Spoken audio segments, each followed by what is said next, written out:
Buen día, estimado docente. En esta ocasión, junto a mis compañeras, vamos a exponer el ensayo que hemos elaborado de la reforma agraria. El gobierno de Juan Velasco fue un rompeaguas en la historia peruana, cumpliendo con la demanda más ansiada del campesinado de entonces, la gran reforma agraria, que bajo el lema "La tierra es de quien la trabaja", consistió en intervención estatal para la expropiación de tierras de los hacendados y la repartición de estas entre los trabajadores, con el objetivo de desaparecer la servidumbre junto al gabonalismo y el latifundio. En el artículo de Carlos Tapia, en el diario Perú 21, se afirma que se afectó 15.000 fundos y se expropió 9.2 millones de hectáreas. En este sentido, es necesario hacer un análisis para comprender mejor el impacto de la reforma agraria en el Perú, teniendo en cuenta que tuvo un halo positivo al liberar al campesinado de las ataduras serviles y consolidar su ciudadanía, pero que al mismo tiempo se observaron innumerables problemas de orden estatal por malas decisiones y falta de un control asertivo, ocasionando pérdidas productivas y caos, pues las nuevas condiciones a las que se sometía al campesinado parecía empobrecerlo aún más. En este contexto, surge la pregunta, ¿fue o no beneficiosa la reforma agraria? Frente a esta controversia, consideramos que no fue beneficiosa y para sostener nuestra postura, desarrollamos los siguientes argumentos en el aspecto político, económico y social. A continuación, mi compañera. Aspecto político. La reforma agraria fue una medida que no benefició al Perú, debido a que en su implementación se produjeron una serie de hechos que impactaron profundamente la dinámica del Perú. Algunas de sus implicancias más importantes fueron la centralización del poder. La centralización fue masiva. En la práctica se redujo la democracia y la participación ciudadana. Las decisiones claves, incluyendo las relacionadas con la distribución de tierras, se tomaron desde el gobierno central, dejando poco espacio para la participación local y la autonomía. Esta centralización disminuyó la capacidad de los agricultores y las comunidades locales para tomar decisiones que afectaban directamente a su vida y a su sustento. Por otra parte, la polarización se produjo debido a la diferencia de intereses, desacuerdos ideológicos y conflictos sociales. Esto afectó la inestabilidad política del Perú, generando conflictos y violencia en diferentes partes de nuestro Perú, lo que tuvo un impacto duradero en la política peruana, por lo cual se redujo la confianza en las instituciones y el proceso político.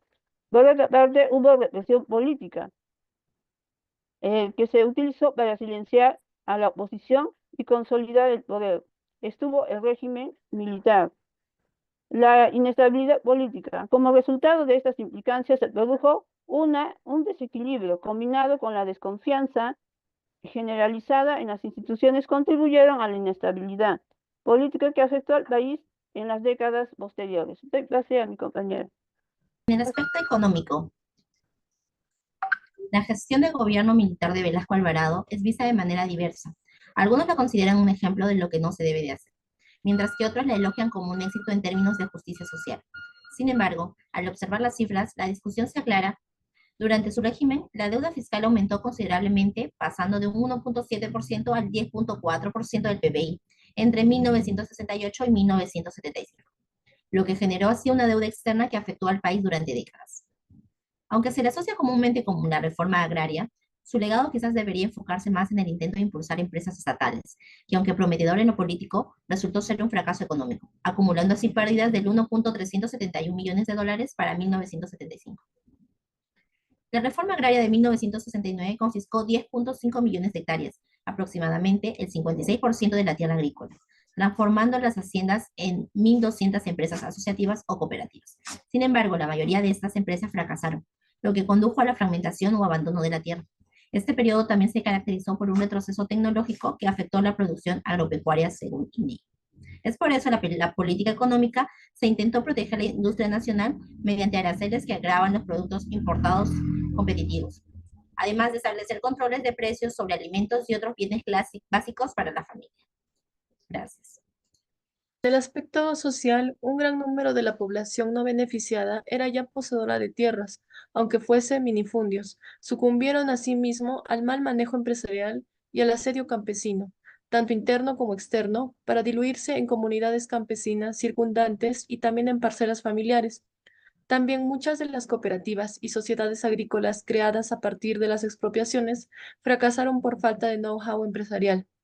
Ante esto, muchas se desintegraron, dando lugar a un proceso masivo de parcelación individual en beneficio de los socios, lo que disminuyó la productividad y eficiencia en la explotación de la tierra.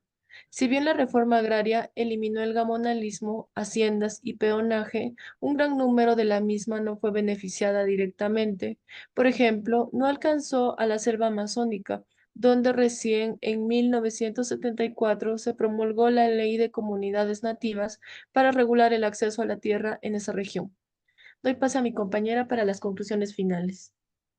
A partir de la problemática analizada, llegamos a la conclusión que la reforma agraria en Perú tuvo un impacto negativo en lo político, la centralización del poder en manos de un gobierno militar, la polarización de la sociedad y la reducción de la participación ciudadana sentaron las bases futuras para una crisis política. En lo económico, la reforma no logró los resultados esperados, con empresas asociativas que fracasaron, retroceso tecnológico y un aumento considerable en la deuda fiscal externa. En lo social, si bien benefició a una parte de la población rural, muchas cooperativas fracasaron, disminuyendo la productividad en el campo. Por consiguiente, la reforma agraria, a pesar de sus objetivos de equidad social, dejó un legado negativo en el Perú, con consecuencias duraderas en la centralización del poder, la polarización social, la inestabilidad política, el fracaso económico y la falta de beneficios para los sectores de la población rural. Estos aspectos han marcado el desarrollo del país en décadas posteriores a su implementación, evidenciando los desafíos y las repercusiones de una reforma de tal magnitud en la dinámica política, económica y social de nuestra nación. Bueno, esto fue todo por nuestro ensayo. Muchas gracias por su atención, profesor.